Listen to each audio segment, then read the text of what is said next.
Existen casas en México donde nadie sobrevive más de 3 meses. Hoy descubrirás 4 lugares reales donde las autoridades encontraron cosas que nunca debieron estar ahí.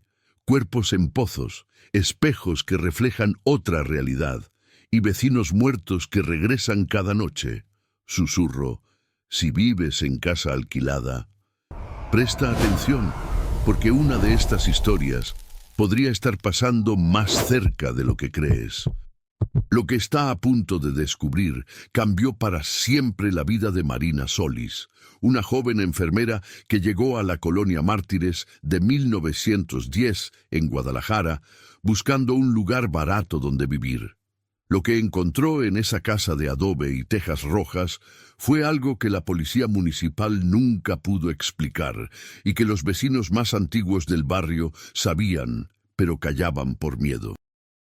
Los gritos que se escuchaban cada madrugada no eran de este mundo, y las marcas que aparecían en las paredes contaban una historia de dolor que había comenzado hace más de 80 años.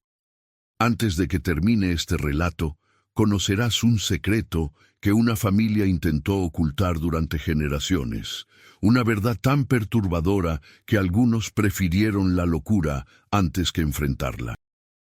Descubrirás por qué nadie duraba más de 3 meses viviendo en esa casa y por qué las autoridades clausuraron el lugar después de encontrar algo que jamás se atrevieron a revelar al público. Si te gustan las historias reales de terror, suscríbete al canal y déjame en los comentarios desde qué parte de México o el mundo nos estás viendo. Tu apoyo mantiene vivo este canal de misterios. Marina tenía 24 años cuando llegó a Guadalajara desde Colima, buscando mejores oportunidades de trabajo en el Hospital Civil. El salario de enfermera recién graduada apenas le alcanzaba para sobrevivir, así que cuando doña Refugio, una vecina de su tía, le ofreció rentar la casa de la calle Libertad por solo 1,200 pesos mensuales, Marina pensó que era un milagro. La casa era antigua pero espaciosa, 2 habitaciones, un patio interior con un pozo abandonado y paredes gruesas de adobe que mantenían el interior fresco incluso en los días más calurosos de mayo. «Mija, esa casa tiene su historia», le advirtió su tía Carmela mientras tomaban café en su pequeño departamento de la colonia americana. «Desde que murió don Severiano, nadie se ha quedado ahí más de 2 o 3 meses. Dicen que se escuchan cosas por las noches». Marina sonrió con escepticismo. Había crecido escuchando historias de fantasmas y brujas en su pueblo, pero nunca había visto nada que no pudiera explicarse con lógica. «Tía, son solo supersticiones. La gente inventa historias para justificar por qué no pagan la renta. Yo necesito un lugar cerca del hospital y este es perfecto». Los primeros días fueron normales. Marina decoró la habitación principal con cortinas amarillas que compró en el Mercado Libertad. Colgó fotos de su familia en las paredes encaladas y hasta sembró geranios en macetas de barro en el patio. La casa olía a humedad antigua y a cal, pero era su casa. Por las noches, después de sus turnos de 12 horas en el hospital, se preparaba té de manzanilla y se sentaba en el patio a ver las estrellas, escuchando el bullicio lejano de la ciudad. La primera señal llegó al 5.º día. Marina se despertó a las 3:17 de la madrugada con la garganta seca y un frío inexplicable en la habitación. Aunque era mayo, y el calor tapatío era sofocante durante el día, la temperatura dentro de su cuarto parecía haber bajado varios grados. Se levantó para tomar agua de la jarra que guardaba en la cocina y mientras caminaba por el pasillo oscuro, escuchó un sonido que la hizo detenerse en seco. Alguien estaba llorando. No era un llanto común. Era un sollozo ahogado, desesperado, como de alguien que intenta contener el dolor pero no puede. Venía del patio. Marina sintió cómo se le erizaba la piel, pero obligó a su mente racional a funcionar. Es un gato, pensó, o algún vecino que tiene la ventana abierta. Pero cuando llegó a la puerta que daba al patio, el llanto cesó abruptamente. El silencio que siguió fue peor que el sonido mismo. Marina encendió la luz del patio y no vio nada fuera de lo normal. Las macetas en su lugar, el pozo cubierto con su tapa de madera carcomida, las paredes amarillentas iluminadas por el foco desnudo. Regresó a su habitación convenciéndose de que había sido su imaginación, producto del cansancio, pero a la noche siguiente volvió a suceder, y a la siguiente, y a la siguiente.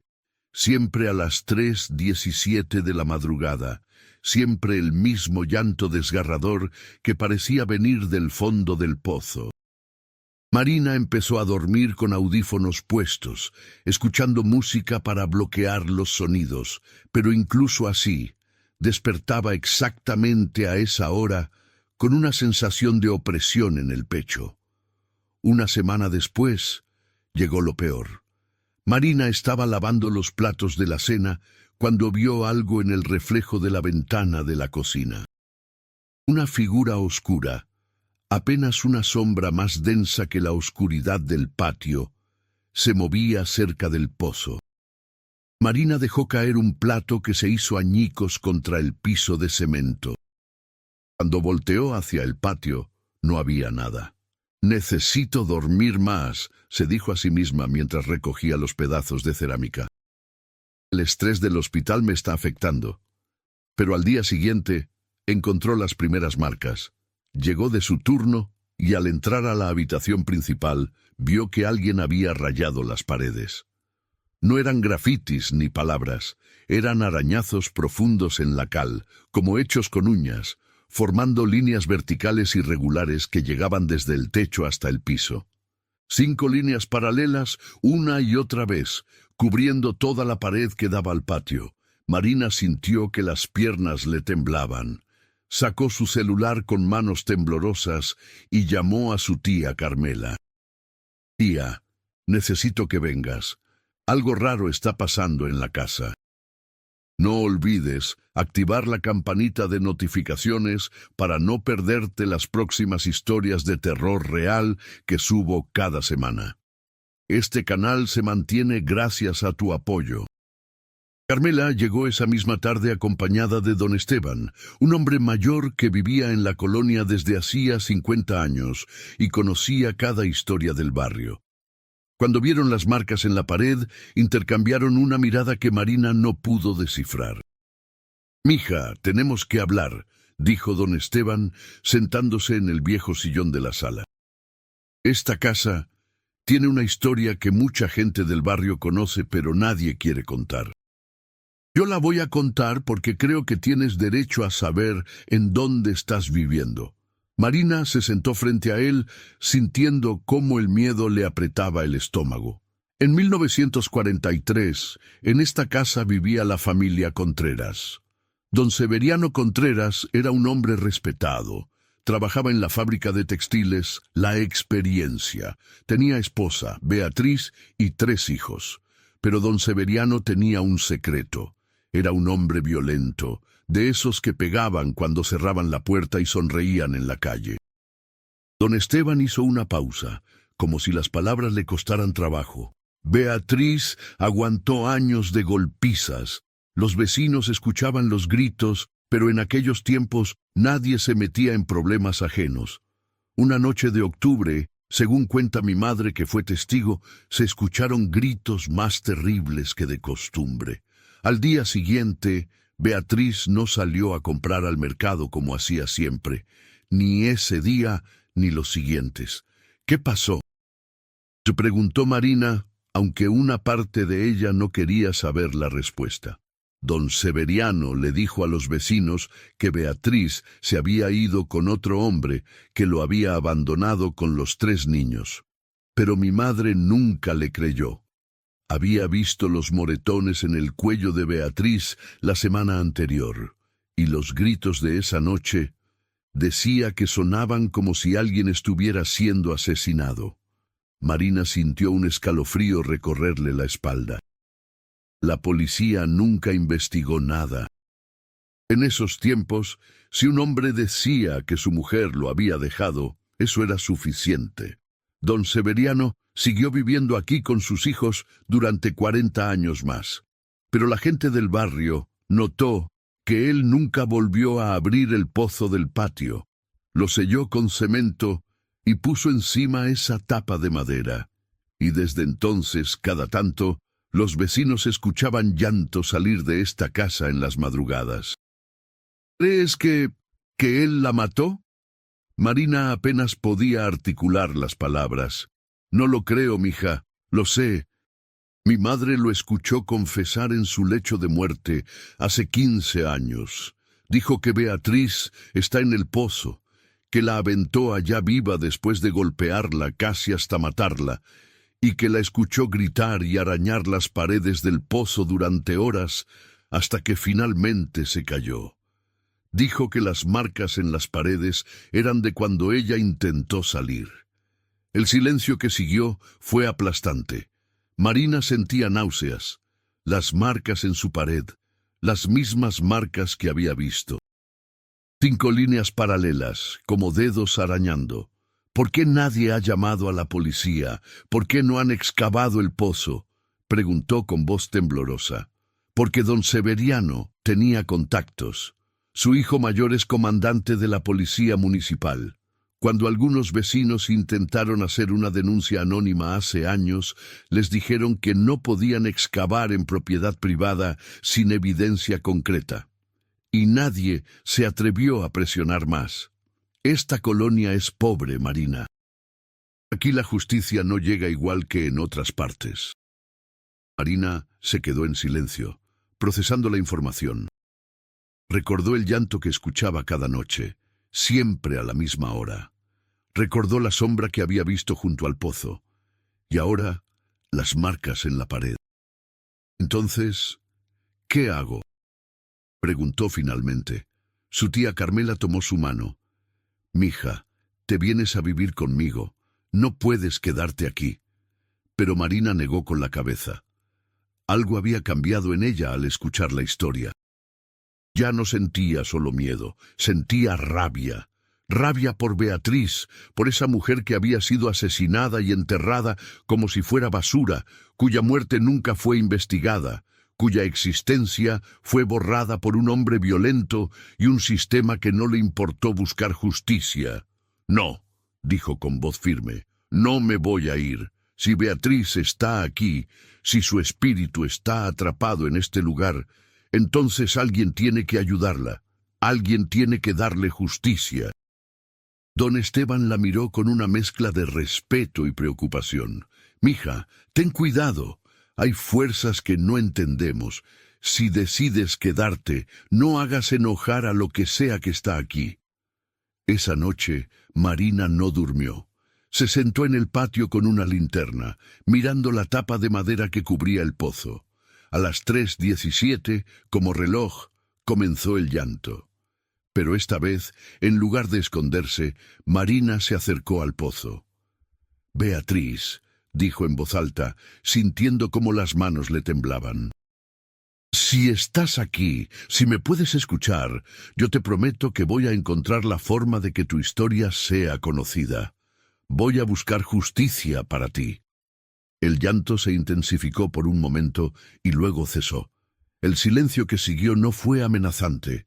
Era diferente. Era como si algo hubiera escuchado y comprendido. Durante las siguientes semanas, Marina se convirtió en investigadora. Durante sus días libres, iba a la biblioteca estatal y buscaba en los archivos de periódicos antiguos.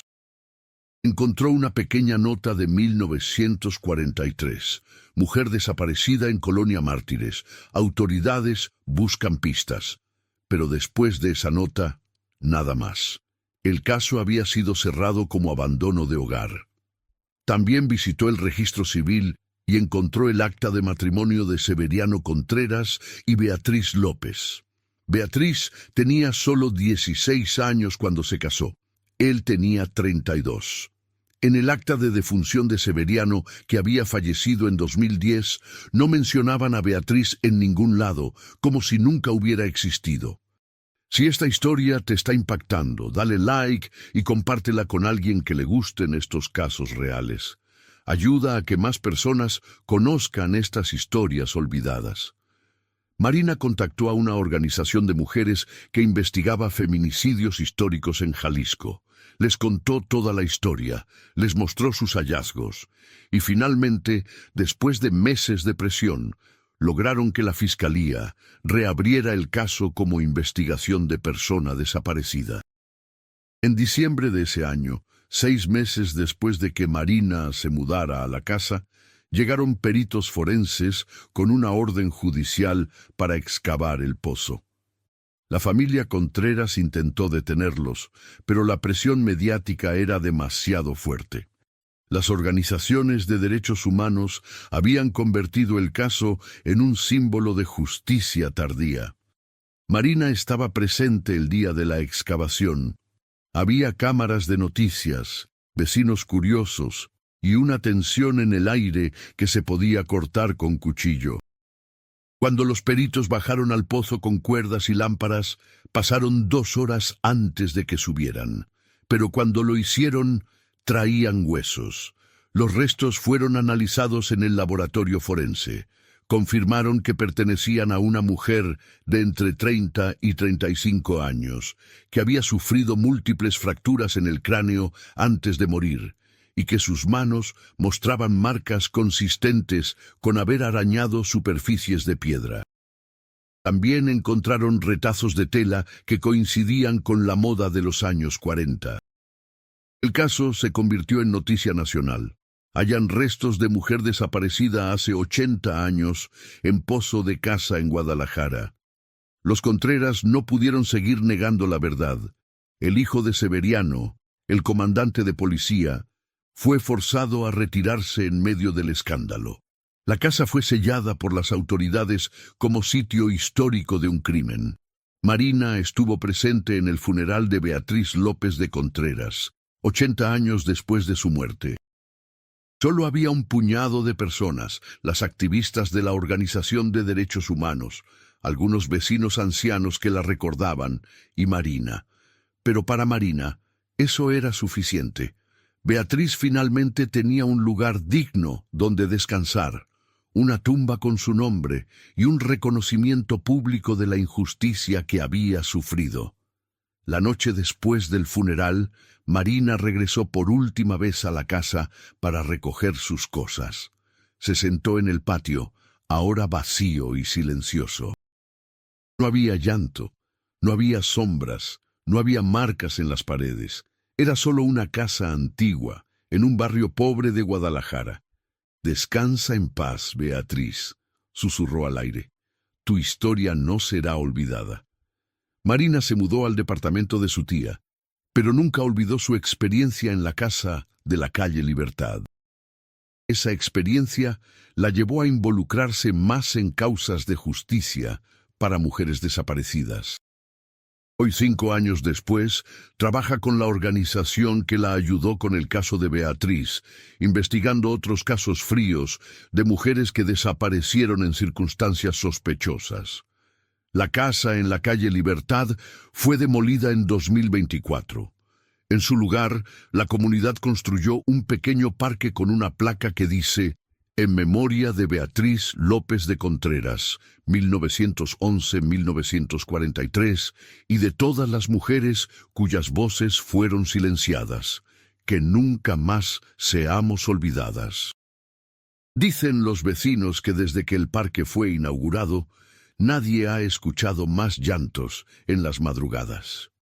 Beatriz finalmente encontró paz, y su historia, que estuvo enterrada durante 80 años, ahora es conocida por miles de personas que se niegan a permitir que la injusticia sea olvidada.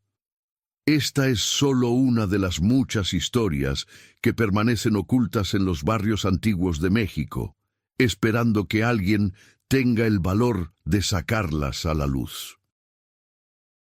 Lo que estás a punto de escuchar cambió para siempre la vida de una familia humilde en las afueras de Monterrey.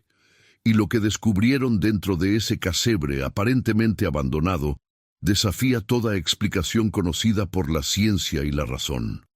Una construcción olvidada en medio de un terreno baldío guardaba un secreto tan oscuro que ningún vecino se atrevía a pronunciar su nombre después del anochecer.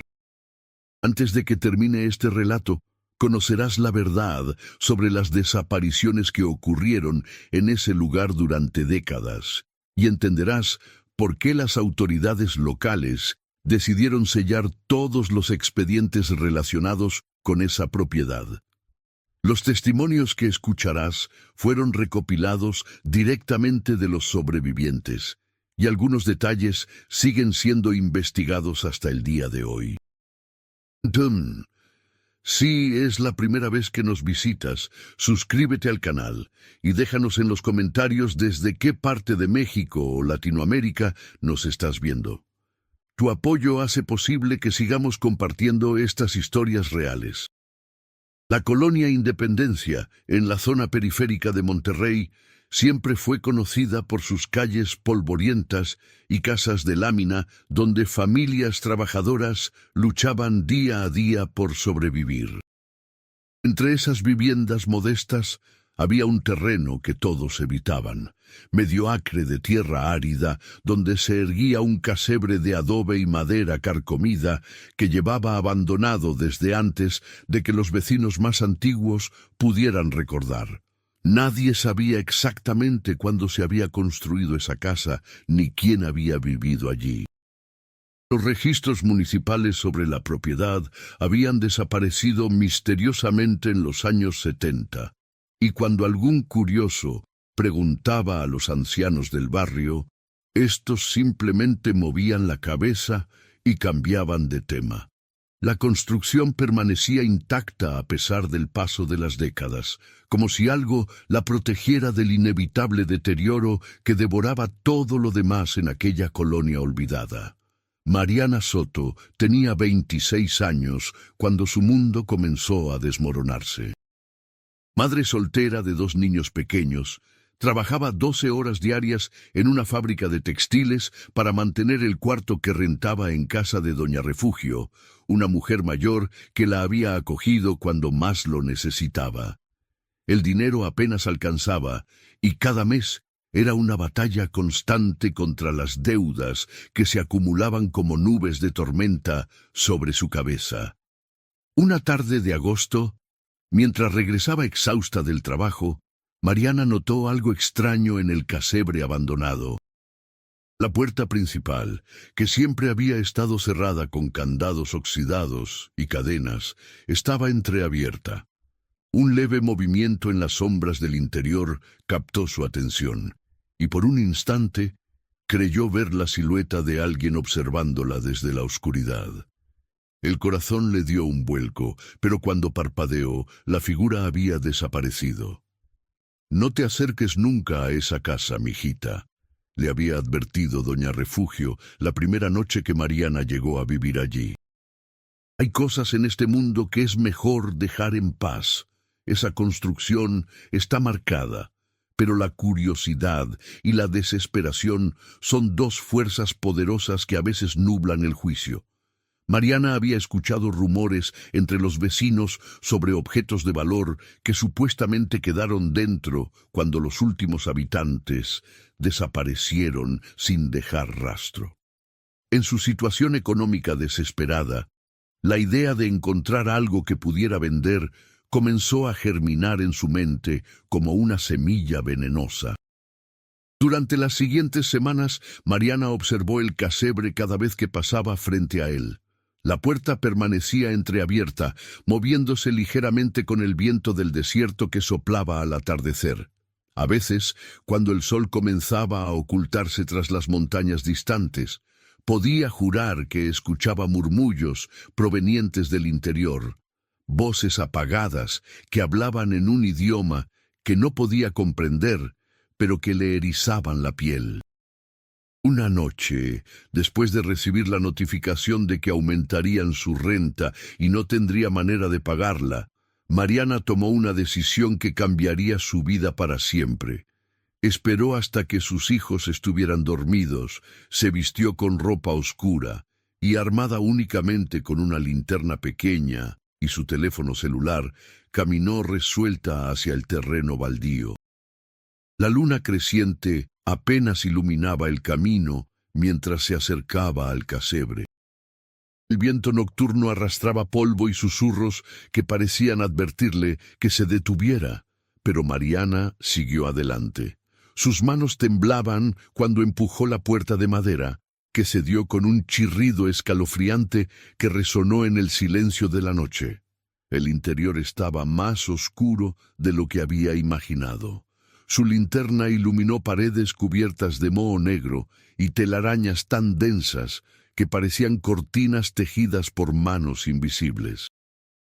El aire era denso, cargado de un olor a tierra húmeda y algo putrefacto que le revolvió el estómago. El piso crujía bajo sus pies con cada paso, y Mariana tuvo la inquietante sensación de que no estaba sola.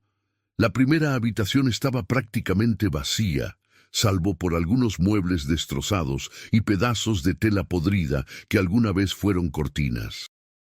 Pero en la segunda habitación encontró algo que la dejó paralizada: un altar improvisado cubierto con velas negras derretidas, fotografías amarillentas de personas con los ojos rayados y objetos extraños que parecían ser amuletos o talismanes. En el centro del altar había un espejo antiguo cuyo cristal estaba rajado en forma de estrella. Mariana se acercó lentamente, hipnotizada por su propio reflejo distorsionado en el espejo roto. Fue entonces cuando lo vio. Detrás de ella, en el reflejo, había una figura oscura que no correspondía con nada que estuviera realmente en la habitación. La silueta de una mujer alta, con el cabello largo y enredado, la observaba fijamente con ojos que brillaban con una luz antinatural. No olvides suscribirte y activar la campanita de notificaciones para no perderte nuestras próximas historias paranormales reales. Cada semana compartimos casos nuevos que te dejarán sin aliento. Mariana gritó y se giró bruscamente, pero no había nadie detrás de ella. La habitación estaba vacía, salvo por las sombras danzantes que proyectaba su linterna. El corazón le latía tan fuerte que podía sentirlo en sus oídos. Sabía que debía salir de allí inmediatamente, pero algo la mantenía clavada en ese lugar. Una voz en su mente, que no era la suya, le susurraba que se quedara, que mirara más profundamente en el espejo, que descubriera los secretos que guardaba. Contra todo instinto de supervivencia, Mariana volvió a mirar el espejo. Esta vez, el reflejo mostró algo completamente diferente. La habitación no estaba vacía ni abandonada, sino llena de personas vestidas con ropas antiguas, sentadas en círculo alrededor del altar. Todos la miraban fijamente, con expresiones que mezclaban súplica y advertencia. Sus bocas se movían al unísono, pronunciando palabras silenciosas que Mariana no podía escuchar, pero que sentía resonar en su pecho como tambores ancestrales.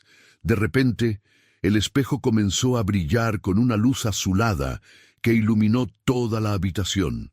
Las fotografías en el altar cobraron vida, mostrando escenas de personas siendo arrastradas hacia la oscuridad por manos espectrales.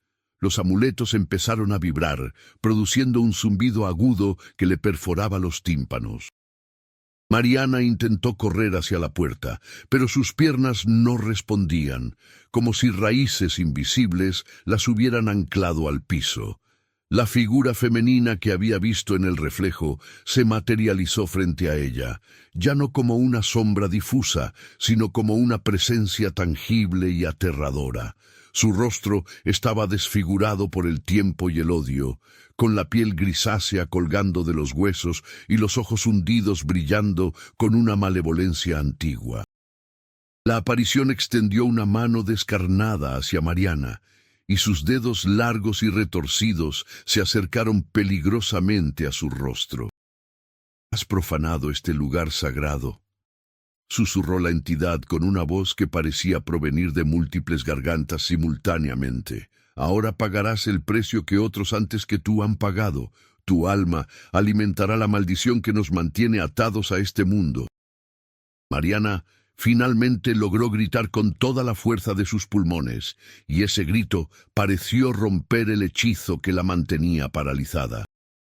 Corrió hacia la salida tropezando con los escombros, sintiendo cómo dedos helados rozaban su espalda intentando detenerla. Las paredes del casebre parecían cerrarse sobre ella, las sombras se alargaban como brazos desesperados por atraparla, y los susurros se convertían en alaridos ensordecedores que amenazaban con romper su cordura. Cuando finalmente logró salir al exterior, cayó de rodillas sobre la tierra polvorienta, jadeando y llorando incontrolablemente. La puerta del casebre se cerró de golpe detrás de ella, con una fuerza sobrenatural que hizo temblar toda la estructura. Miró hacia atrás y vio decenas de rostros espectrales presionados contra las ventanas, observándola con expresiones de advertencia y lástima. Mariana corrió de regreso a casa de Doña Refugio, quien la recibió con una mezcla de preocupación y resignación. «Ya te advertí, mijita», dijo la anciana mientras preparaba té de hierbas para calmar sus nervios. «Esa casa está embrujada desde hace más de 50 años. Ahí vivía una bruja que practicaba magia negra, haciendo pactos oscuros con entidades que no deberían ser invocadas.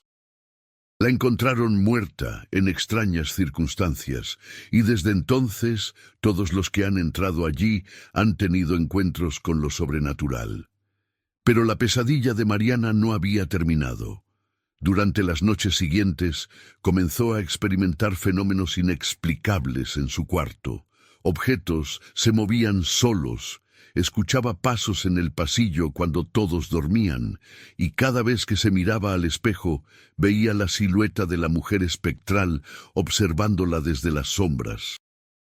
Sus hijos también comenzaron a comportarse de manera extraña, hablando con amigos invisibles que describían con detalles escalofriantes. Desesperada, Mariana buscó ayuda en la iglesia local. El padre Miguel, un sacerdote veterano que había presenciado numerosos casos de actividad paranormal en la región, escuchó su historia con seriedad. Esa casa fue el escenario de rituales oscuros que dejaron una marca indeleble en el plano espiritual, explicó. La bruja que vivía allí, conocida como la Tiburcia, invocaba espíritus malignos para obtener poder y riqueza. Cuando murió, su alma quedó atrapada junto con las entidades que había convocado, y ahora buscan arrastrarse otros hacia su prisión. El padre Miguel realizó una bendición sobre Mariana y sus hijos, pero advirtió que el vínculo que había establecido con el casebre al entrar sin protección espiritual no sería fácil de romper. «Necesitaremos realizar un ritual de limpieza más profundo», dijo, «y nunca, bajo ninguna circunstancia, vuelvas a acercarte a ese lugar. Si has llegado hasta aquí, te agradecemos por tu tiempo. Si esta historia te ha impactado, compártela con alguien que disfrute de lo paranormal. Cada compartida nos ayuda a seguir investigando estos casos». Durante las semanas siguientes, Mariana trabajó con el padre Miguel y una curandera local llamada Doña Esperanza para romper la conexión espiritual que se había establecido. Los rituales incluyeron limpias con hierbas sagradas, oraciones de protección y la creación de amuletos especiales para mantener alejadas las influencias negativas. Gradualmente, los fenómenos paranormales comenzaron a disminuir en frecuencia e intensidad. Sin embargo, la experiencia había dejado cicatrices profundas en el alma de Mariana. Desarrolló una ansiedad severa y pesadillas recurrentes, donde se veía atrapada dentro del casebre, rodeada de las almas condenadas que habitaban allí. Durante meses, evitó pasar cerca del terreno baldío, tomando rutas más largas para llegar al trabajo, solo para no tener que ver esa construcción maldita. Pero el destino tiene formas extrañas de cerrar círculos.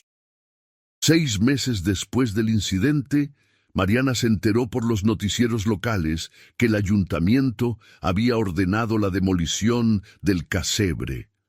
Años de denuncias de los vecinos sobre actividad paranormal y el temor de que alguien resultara herido finalmente habían movido a las autoridades a actuar.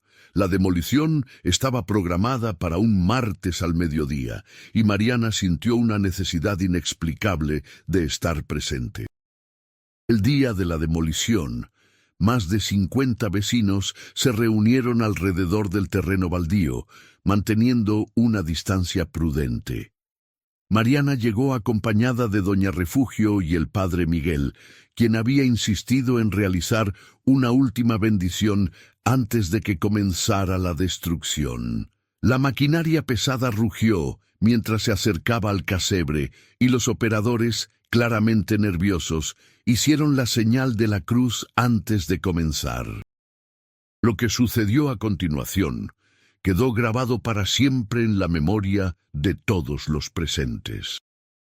Cuando la bola de demolición impactó contra la pared frontal del casebre, un grito agudo y sobrenatural resonó por todo el barrio, tan fuerte que rompió los vidrios de las ventanas cercanas. Una ráfaga de viento helado estalló desde el interior de la construcción, arrastrando con ella el olor nauseabundo de la muerte y la descomposición. Los perros del vecindario aullaron al unísono, y los pájaros que volaban sobre el área cayeron muertos del cielo. Pero lo más perturbador fue lo que las cámaras de noticias capturaron en ese momento. En las imágenes de video, claramente visible para cualquiera que las revisara después, decenas de figuras espectrales emergieron de los escombros en el momento del colapso. Siluetas translúcidas de hombres, mujeres y niños que parecían haber estado atrapados dentro de esas paredes durante décadas, finalmente liberados de su prisión terrenal. Las imágenes se volvieron virales en Internet, convirtiéndose en uno de los casos de evidencia paranormal más documentados de México. En los escombros, los trabajadores encontraron algo que confirmó las peores sospechas de todos: los restos óseos de al menos 8 personas diferentes, enterrados bajo el piso de tierra del casebre. Algunos de esos huesos databan de más de 50 años atrás, mientras que otros eran mucho más recientes. La investigación policial reveló que varios de esos restos correspondían a personas reportadas como desaparecidas en la zona durante las últimas 5 décadas. También encontraron un diario escrito a mano por la Tiburcia, la bruja que había habitado el lugar. Sus páginas amarillentas contenían rituales oscuros, invocaciones a entidades demoníacas y confesiones perturbadoras sobre cómo había utilizado sacrificios humanos para alimentar su poder sobrenatural. El diario fue confiscado inmediatamente por las autoridades y clasificado como evidencia en múltiples investigaciones criminales que aún continúan hasta el día de hoy. Mariana finalmente encontró paz después de la demolición. Los fenómenos paranormales cesaron por completo y las pesadillas gradualmente disminuyeron hasta desaparecer. Mudó a sus hijos a otra colonia, lejos de ese lugar marcado por el dolor y la oscuridad, y reconstruyó su vida con la ayuda de terapia psicológica y el apoyo constante de Doña Refugio y el Padre Miguel. Hoy, 5 años después de aquellos eventos, el terreno donde alguna vez se erigió el casebre permanece vacío. El ayuntamiento lo declaró zona protegida y prohibió cualquier nueva construcción en ese lugar. Un pequeño monumento de piedra fue colocado en memoria de las víctimas cuyas vidas fueron arrebatadas por la maldad que habitaba esas paredes. Los vecinos mantienen velas encendidas y flores frescas alrededor del monumento, honrando a aquellas almas que finalmente encontraron la libertad. Mariana ahora comparte su historia abiertamente, advirtiendo a otros sobre los peligros de la curiosidad imprudente y el respeto que se debe tener hacia lo desconocido. Hay fuerzas en este mundo que no podemos comprender, dice con voz firme pero marcada por la experiencia. Lugares que cargan el peso de actos oscuros y almas atrapadas. Y aunque la necesidad nos empuje hacia decisiones desesperadas, debemos recordar que algunas puertas es mejor mantenerlas cerradas para siempre.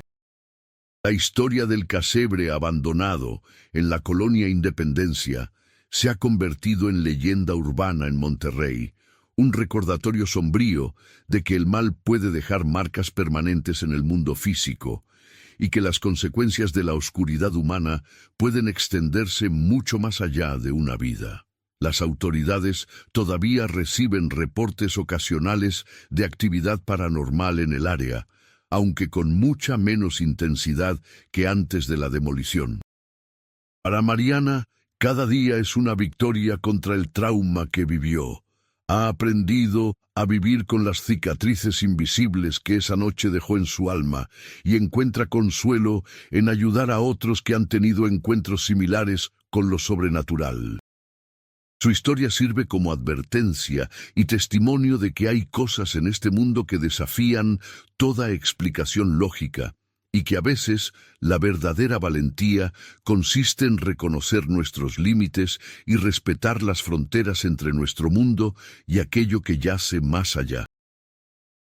El viento cortaba como cuchillas invisibles sobre los canales de Xochimilco, y el sonido del agua golpeando las barcas se mezclaba con un zumbido constante de insectos.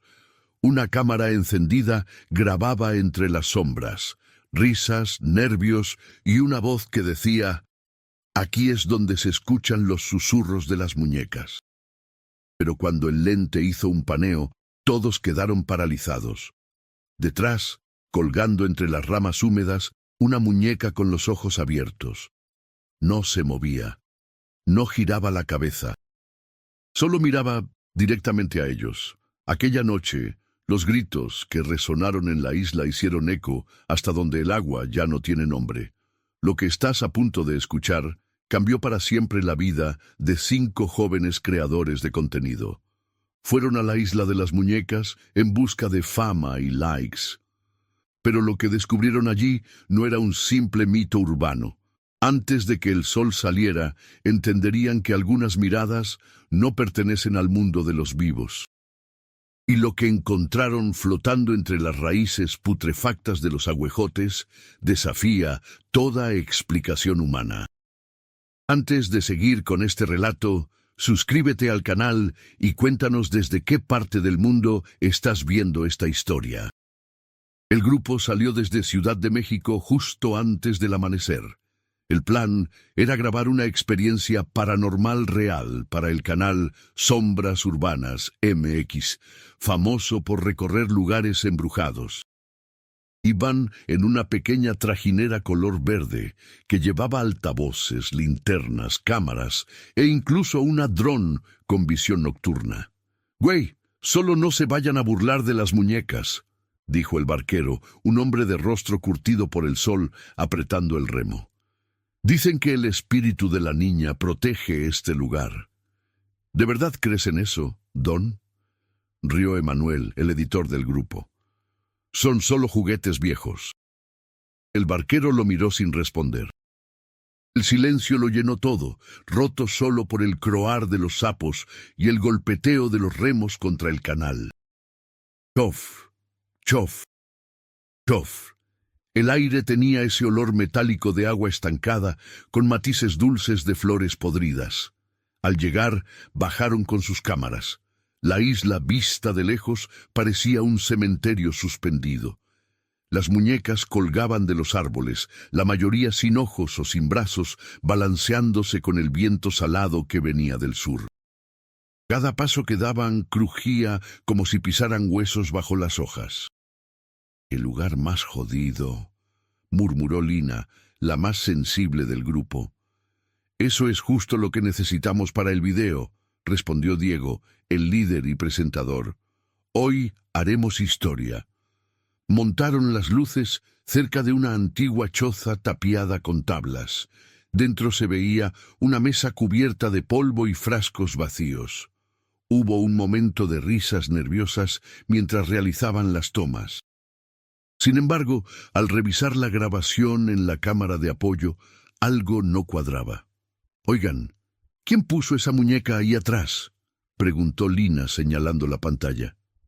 En el fondo, entre los árboles, una muñeca colgaba exactamente en el centro del encuadre, frente a la cámara. Los ojos de vidrio reflejaban la luz roja del foco. «Nadie, yo no la vi», respondió Diego. Volvieron a grabar desde otro ángulo. La muñeca seguía allí. Mismo rostro, misma posición, misma mirada fija hacia la lente. El viento aumentó. Las muñecas comenzaron a chocar unas contra otras. ¡Tac, tac, tac, tac!, como si estuvieran aplaudiendo. Lina apartó la vista, con los ojos aguados y la garganta seca. Emanuel intentó bromear, pero su voz salió rota. Cuando cayó la noche, decidieron dormir en la trajinera anclada a la orilla. El agua golpeaba la madera y entre los murmullos se escuchaba una voz tenue que parecía salir desde la choza. Un susurro infantil, apenas audible, que repetía algo. «¿Por qué la miran?». Diego encendió la linterna, pero no se atrevió a entrar. Gran parte del equipo decidió volver a grabar temprano, con más luz. Nadie durmió. Al día siguiente, las grabaciones fueron revisadas mientras regresaban por el canal. La imagen era nítida, salvo por un detalle perturbador. En todas las tomas, una sola muñeca aparecía intacta, limpia, brillante, como nueva, y siempre al fondo, observando la cámara. «Debe ser una interferencia, un reflejo o algo», dijo Emanuel intentando racionalizar, pero don Hilario, el barquero, murmuró apenas: «Si la vi en sus grabaciones, ya es tarde». Nadie preguntó qué quiso decir. La ciudad lo recibió con un cielo gris y un olor invisible a tormenta. Al llegar al estudio, subieron los archivos al ordenador. El sonido ambiente del video, amplificado, mostraba algo más. Entre los ruidos del viento se escuchaba claramente una respiración corta y una frase en voz infantil: «No me dejen sola». Hubo un silencio total. Lina se cubrió la boca. Diego se levantó lentamente. Esa misma noche, cuando estaban editando para publicar el episodio, escucharon un clic proveniente del balcón del departamento de Diego. La puerta corrediza se movió por sí sola. El aire helado entró. Lina volteó su rostro y soltó un grito. En la baranda colgaba la misma muñeca de la grabación. Durante días intentaron explicarlo. Emanuel juraba que alguien del equipo estaba gastándoles una broma. Diego, cada vez más paranoico, decía que sus sueños estaban llenos de agua y de voces de niñas que reían sin sonreír. Las luces del estudio comenzaban a parpadear cada medianoche. En los audios se colaban ruidos de chapoteos, como si alguien caminara sobre el agua dentro del departamento. En la cocina aparecieron pequeñas huellas húmedas que se secaban al amanecer. Lina fue la primera en quebrarse. Dijo que la muñeca se movía sola, que sus ojos seguían las personas. Cuando intentaron deshacerse de ella, Emanuel la metió en una bolsa de basura y la dejó en un contenedor varias calles más allá. Pero a la noche siguiente, la muñeca estaba sentada en el sofá, exactamente en la misma posición en la que Diego la había filmado. «Tenemos que volver a la isla», dijo Lina temblando. «Hay algo que no terminamos allá». El grupo dudó, Pero la sensación era clara, el fenómeno no iba a detenerse. Esa noche, mientras el cielo rugía con trueno seco, decidieron volver. Si te gustan las historias basadas en hechos paranormales reales, suscríbete y activa la campanita para no perderte la próxima investigación. El trayecto de regreso a Xochimilco fue más tenso. El canal parecía más oscuro de lo normal. El agua no reflejaba ni las estrellas. El barquero no estaba. Tuvieron que remar por su cuenta, guiados por la luna y el eco de las ranas. Cuando arribaron, la choza seguía ahí, pero la isla había cambiado. Las muñecas estaban organizadas en círculo, todas mirando hacia el centro, donde había una cruz hecha con ramas. En el suelo había restos de velas y flores marchitas. El aire olía a hule quemado y a humedad vieja. Diego colocó una cámara frente a la cruz. Si algo quiere comunicarse, que lo haga ahora, dijo con voz temblorosa.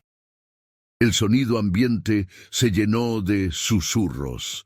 El viento parecía decir su nombre. Lina se acercó lentamente y notó algo entre las ramas, una pequeña fotografía empapada, donde 5 jóvenes posaban felices. Ellos, en la isla, pero detrás, colgando entre las sombras, la muñeca. «Esto es imposible», balbuceó. De repente todas las muñecas giraron al mismo tiempo. Los ganchos rechinaron como un coro metálico. El aire se volvió pesado, irrespirable. La cámara grababa mientras un sonido agudo llenaba el ambiente, como si 1.000.000 de insectos zumbaran dentro de sus cráneos. Emanuel lanzó la cámara al suelo, pero siguió grabando. En el frame final puede verse la muñeca moviendo los labios, pronunciando algo. «Uno de ustedes debe quedarse».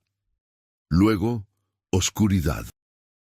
A la mañana siguiente, solo regresaron 4. Nadie quiso hablar del viaje. Cuando Lina trató de denunciar la desaparición de Emanuel, la policía encontró su teléfono encendido junto al lago, grabando todavía.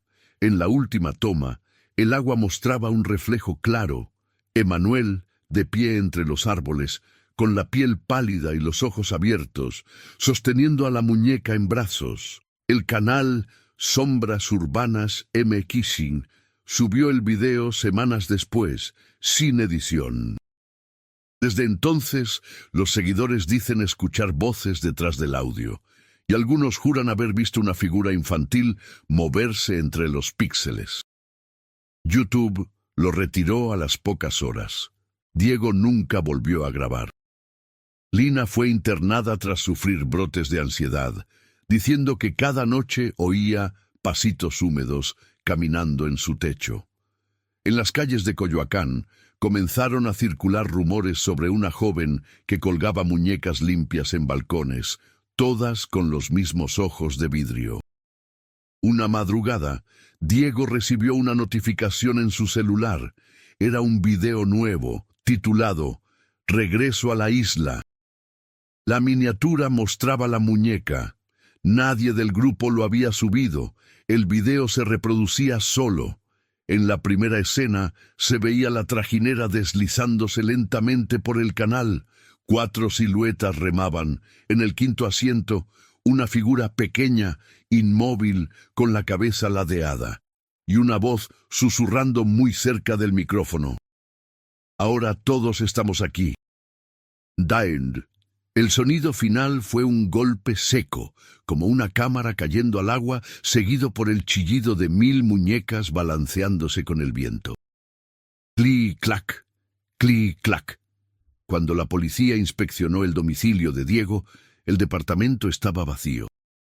En el balcón colgaba una muñeca nueva, perfectamente limpia, con los ojos fijos hacia la cámara de seguridad. Ninguna grabación mostró quién la colocó allí. Gracias por ver esta historia hasta el final.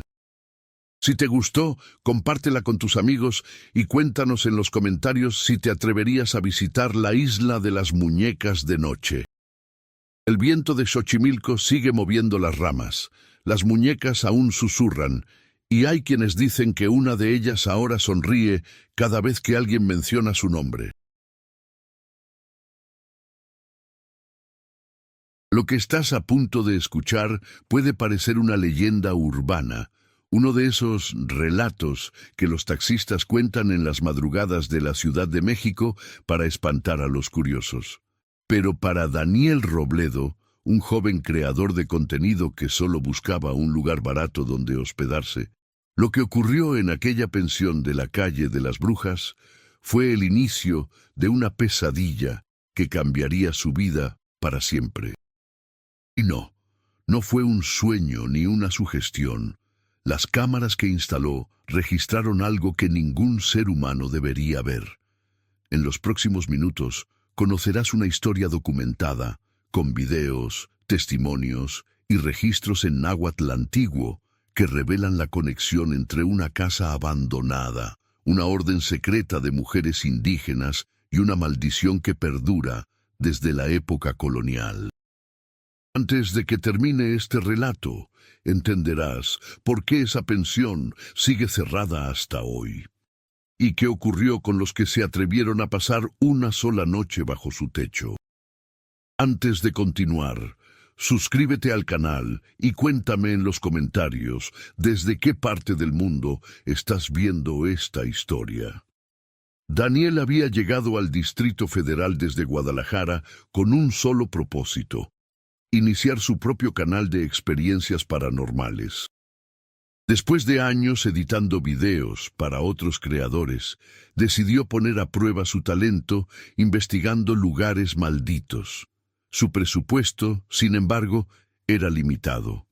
Así fue como terminó alquilando un pequeño cuarto en una pensión antigua de la colonia Doctores, un edificio que olía a humedad, copal quemado y polvo viejo. El cartel en la entrada decía: Pensión Arreola. Habitaciones económicas, cocina compartida. La mujer que atendía la recepción se llamaba Teresa. Tenía una voz ronca y una mirada tan penetrante que hacía dudar si realmente veía a la gente o leía directamente sus pensamientos. No hagas mucho ruido en la noche, joven. Algunos huéspedes trabajan de madrugada, dijo con una sonrisa forzada mientras le entregaba la llave del cuarto 5. Daniel recordó que el anuncio online mostraba 8 habitaciones, pero en los días siguientes solo vio cerrar una puerta, la del cuarto, al fondo del pasillo. Nunca escuchó pasos, voces ni agua corriendo por las cañerías. La primera noche durmió mal. A la 1:43 de la madrugada, un murmullo lo sacó del sueño. Venía de las escaleras, un murmullo gutural como un rezo en una lengua antigua. Daniel encendió su celular y grabó el sonido, que luego describiría como una mezcla entre respiración y canto ancestral. Al acercarse a la puerta, notó que el aire del pasillo estaba helado, mucho más que el resto de la casa. Y en la pared frente a su cuarto, una sombra parecía moverse independientemente de la débil luz del foco. A la mañana siguiente, al revisar la grabación, el sonido era más claro: Totlatol. Una palabra que después descubriría significa nuestra palabra en náhuatl. Daniel lo subió a su canal, insinuando que quizás había grabado una manifestación sobrenatural. Nadie le creyó, hasta que una usuaria llamada Ixchel91 comentó: esa voz pertenece al canto de las brujas del Cerro del Judío. Si lo escuchas completo, puede marcarte para siempre. El comentario fue eliminado horas después, pero Daniel ya había decidido quedarse otra noche más. Durante el día exploró la colonia. Los vecinos apenas mencionaban la pensión. Un mecánico le confesó en voz baja que esa casa estuvo cerrada 15 años, y cada vez que alguien la abre, pasa una desgracia. La segunda noche preparó una cámara en el pasillo y otra en su cuarto, apuntando hacia la puerta. Dejó el equipo grabando y fingió dormir. A las 2:01 am, se escuchó un suspiro largo, casi humano. Luego, el sonido de pasos descalzos subiendo la escalera. La cámara captó una figura translúcida que se detenía frente a su puerta, alta, de cabello negro hasta la cintura, llevando una especie de túnica vieja manchada con barro. No tenía rostro. Daniel se levantó de golpe y la figura desapareció. Pero en la madera de la puerta, una marca en forma de espiral ardía como si acabara de ser grabada con hierro caliente. Al amanecer, Teresa ya lo esperaba en la cocina.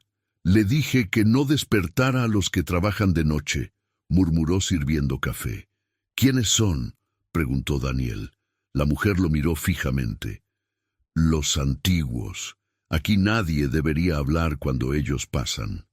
Durante los 3 días siguientes, Daniel intentó razonar lo ocurrido. Editó los videos y descubrió un detalle horrendo. Detrás de la figura, al fondo del pasillo, se veían rostros multiplicados, reflejados en el espejo del baño. Pero solo uno de esos rostros era humano. Los demás parecían esculturas deformadas con los ojos abiertos, inmóviles, como máscaras rituales. Buscando respuestas, acudió a la Biblioteca Nacional y halló un expediente de 1897 que mencionaba una casa en la calle de las Brujas, donde se habían encontrado restos de mujeres asesinadas en rituales de preservación del alma. Los colonizadores, según el informe, habían quemado a 13 de ellas vivas, y su líder juró que volverían a reclamar su voz perdida. Los documentos coincidían con la dirección exacta de la pensión. Esa noche, Daniel decidió hacer una transmisión en vivo. Tituló el video: Pasé la noche donde grabaron el rito de las brujas del Cerro del Judío, en vivo. Miles de espectadores se conectaron. Durante los primeros minutos, solo se oían grillos y el viento chocando contra las ventanas. A las 2:40 de la madrugada, las luces empezaron a parpadear. Una risa femenina retumbó en los altavoces. El chat se llenó de mensajes de pánico. Daniel giró la cámara hacia el pasillo, pero el celular se le cayó. Del otro lado de la puerta se veía una sombra proyectada en el suelo, con forma de 3 mujeres, sus manos moviéndose al compás de un cántico en náhuatl. Ehuatl tlen, Tzihuatotocayotl. Tú que quebraste la voz de la mujer. Una corriente helada barrió el cuarto.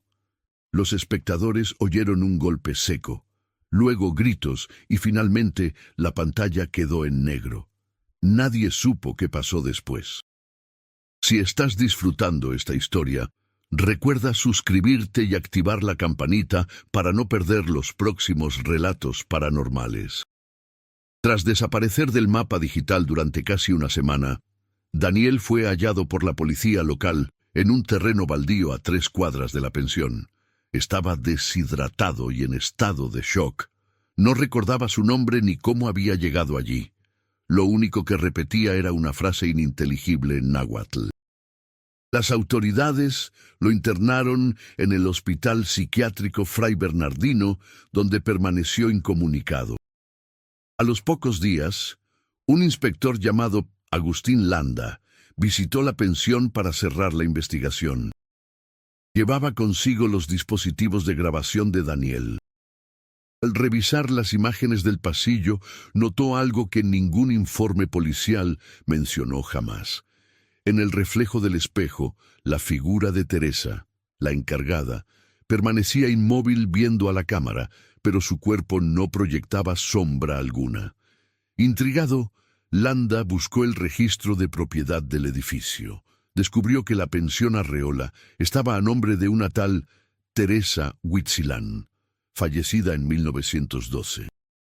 El documento original incluía su firma a tinta y era exactamente igual a la que constaba en el contrato de alquiler firmado por Daniel Robledo en 2025. La noticia nunca se publicó. El caso fue clasificado como evento sin evidencia verificable.